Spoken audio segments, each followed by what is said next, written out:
আজিৰে পৰা আৰম্ভ হৈছে জগন্নাথ ৰথ যাত্ৰা। গোটেই দেশৰ লগতে আমাৰ গুৱাহাটী চহৰতো মহা ধুমধামেৰে পালন কৰিছে। এয়া দেখিছেনে আপোনালোকে?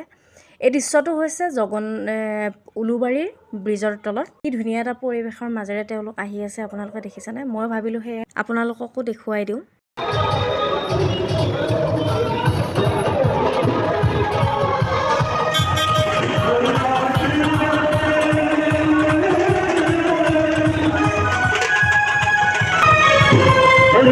আৰু যেতিয়া মই অফিচ ছুটি হোৱাৰ পিছত ঘৰলৈ আহিলোঁ, তেতিয়া দেখিলোঁ যে বাটত বহুত জাম। সেয়েহে গাড়ীত নুঠি মই চিধাই খোজকাঢ়ি আহিলোঁ আৰু দেখিলোঁ যে খ্ৰীষ্টান বস্তিৰ ওচৰতে ইমান ধুনীয়াকৈ শাৰী পাতি ৰথ যাত্ৰাত গৈ আছে।